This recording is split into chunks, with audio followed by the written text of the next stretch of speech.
اعوذ باللہ من الشیطان الرجیم بسم اللہ الرحمن الرحیم قل یا ایھا الناس۔ اب ظاہر بات ہے کہ وہ لمبی بات کو اب یہاں پہ ختم کرتے ہوئے کہ اب حضور صلی اللہ علیہ وسلم تشریف لے آئے، اب یہی بات اس کے حوالے سے اب آپ سے کہا جا رہا ہے کہ اے نبی، جو خبر دی تھی اس وقت ہم نے موسیٰ کو، اور جو ہم نے کہہ دیا تھا کہ جو رحمت ہے ہماری خصوصی وہ انہی لوگوں کے لیے ہوگی تم میں سے کہ جو محمد عربی صلی اللہ علیہ وسلم پر ایمان لے آئیں گے، تو اب کہہ دیجئے ڈنکے کی چوٹ، قل یا ایھا الناس، کہہ دیجئے اے لوگوں۔ اور یہ پھر بہت نوٹ کرنے کے قابل ہے کہ ہم نے اب تک جتنے رسولوں کا تذکرہ سنا ہے، پڑھا ہے سورہ اعراف میں، وہ یا قوم یا قوم یا قوم، اے میری قوم کے لوگوں۔ لیکن محمد رسول اللہ کی امتیازی شان یہ ہے کہ یہ قوم کی طرف مبعوث نہیں ہوئے، صرف پوری نوع انسانی کی طرف، جیسے سورہ بقرہ کے تیسرے رکوع کی پہلی آیت میں نے حوالہ دیا تھا، یا ایھا الناس اعبدوا ربکم الذی خلقکم والذین من قبلکم لعلکم تتقون۔ تو یہ آفاقی رسالت ہے، عالمی رسالت ہے، انسانی سطح پر ہے۔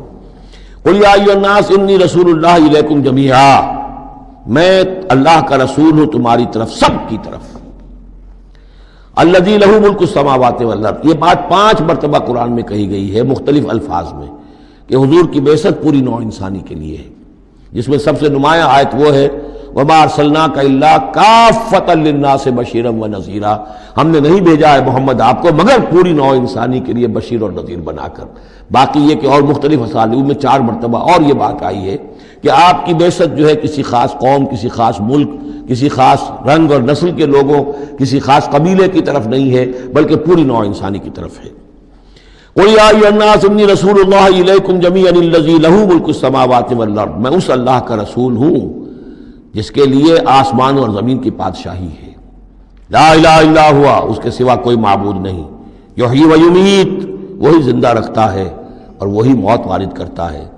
فآمنوا باللہ، تو ایمان لاؤ اللہ پر، ورسولہ النبی الامی الذی، اور اس کے اس رسول پر جو نبی امی ہے، اور جو یؤمن باللہ وکلماتہ، جو ایمان رکھتا ہے اللہ پر اور اس کے کلام پر، اس کے کلمات پر، اس کی باتوں پر، واتبعوہ، اور اس کی پیروی کرو، لعلکم تہتدون، تاکہ تم ہدایت پاؤ۔ یہ گویا کہ اعلان عام ہوا محمد رسول اللہ صلی اللہ علیہ وسلم کا کہ وہ جو بات اللہ تعالیٰ نے حضرت موسیٰ سے کہی تھی، یہ اس کے مطابق میری بعثت ہوئی ہے۔ اور اب گویا کہ جیسا کہ میں نے آپ کو بتایا تھا، یہ تمہید ہے، تیاری ہو رہی ہے، چونکہ مدینے کی طرف سفر کرنا ہے، یہ صورت پہلے نازل ہو گئی ہے تاکہ وہ ذہن تیار ہو جائے اس کے لیے کہ اب یہود کے 3 بڑے بڑے قبیلے وہاں پر آباد ہیں، ان سے براہ راست اب سابقہ پیش آئے گا۔ ابھی تک براہ راست خطاب یہود سے نہیں ہوا، یا بنی اسرائیل سے کوئی خطاب نہیں، گفتگو ہو رہی ہے محمد رسول اللہ سے یا اہل مکہ سے یا حضور کی وساطت سے مسلمانوں سے۔ لیکن یہ کہ وہ باتیں ساری وہ آ رہی ہیں کہ جن کا اب محل جو ہے واضح ہو جائے گا ہجرت کے بعد۔ وَمِن قوم موسیٰ أُمَّةٌ يَهْدُونَ بِالْحَقِّ وَبِهِ يَعْدِلُونَ، اور موسیٰ کی قوم میں یقیناً کچھ لوگ ایسے تھے، امتن ایسے لوگ تھے کہ جو حق کی ہدایت دیتے تھے۔ یعنی یہ تو نہیں ہو سکتا اتنے جلیل القدر پیغمبر کے کوئی بھی ساتھی نہ ہو، حواری نہ ہو، یا بڑی اکثریت ان کی جو ہے ناہنجاروں پر رہی مشتمل، لیکن بہرحال ان کے ساتھ ایک جماعت ان کے حواریین کی، ان کے ساتھیوں کی۔ وَمِن قوم موسیٰ أُمَّةٌ يَهْدُونَ بِالْحَقِّ وَبِهِ يَعْدِلُونَ، ایسی قوم ان کے اندر رہی ہے، قوم موسیٰ میں سے ایسی لوگ، ایسی جماعت جو حق ہی کی ہدایت بھی دیتے تھے اور حق ہی کے ساتھ فیصلے بھی کرتے تھے، عدل بھی کرتے تھے۔ وَقَطَّعْنَاهُمْ اثْنَتَيْ عَشْرَةَ أَسْبَاطًا أُمَمًا، اور ہم نے انہیں علیحدہ علیحدہ کر دیا 12 بڑی بڑی قبیلوں کی جماعت میں، اسباط امما، بار جماعتیں بن گئیں، علیحدہ علیحدہ ان کی امتیں بن گئیں، علیحدہ قبیلے بن گئے، کیونکہ یہ 12 بیٹے تھے حضرت یعقوب علیہ السلام کے، اور ان میں سے ہر ایک سے ایک قبیلہ چلا ہے۔ تو ابھی وہ انسان کا جو تمدنی ارتقاء جو ہے ابھی قبائلی دور میں تھا، لہذا اس قبائلی نظام ہی کو اللہ تعالیٰ نے ان کے لیے باقی رکھا۔ چنانچہ پانی بھی جب دیا تو 12 چشمے، تاکہ ہر قبیلے کا چشمہ علیحدہ ہو اور یہ آپس میں لڑیں جھگڑے نہیں۔ ہر قبیلے کا کوئی اپنا سردار ہے، اس کا اپنا ایک نظام ہے، کوئی نزاع ہو گیا ہے تو وہ آپس میں اس کو حل کر سکتے ہیں، لیکن اگر بین القبائل معاملہ ہو جائے تو پھر اس کو حل کرنا جو ہے مشکل ہو جائے گا۔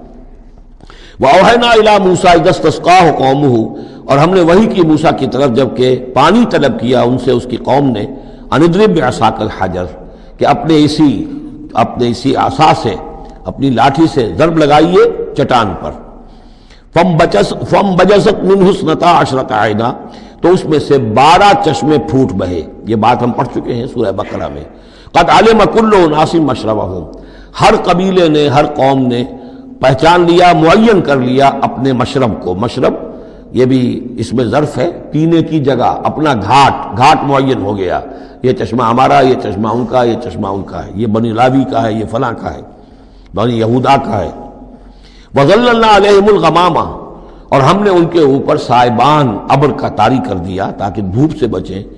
وَأَنزَلْنَا عَلَيْهِمُ الْمَنَّ وَالسَّلْوَىٰ، اور ہم نے ان پر من اور سلوہ کے ذریعے انہیں خوراک ہم پہنچائی، اتارا ان پر ہم نے من اور سلوہ.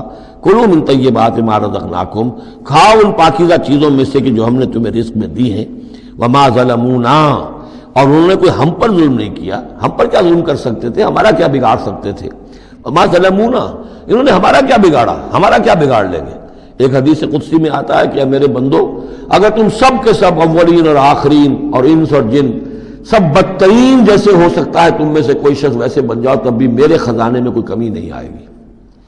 اور تم سب کے سب اولکم و آخرکم و انسکم و جنکم سب کے سب مل جاؤ اور بہترین میرے مطیع بن جاؤ، میرے بندگی کرنے والے بن جاؤ، میرے خزانے میں کوئی اضافہ نہیں ہوگا، میں تو غنی ہوں. تو وما ظلمونا، انہوں نے ہم پر ہمارا کچھ نہیں بگاڑا. ولکن کانوا انفسہم یظلمون، لیکن وہ خود اپنی ہی جانوں پر ظلم کرتے رہے. صدق اللہ العظیم.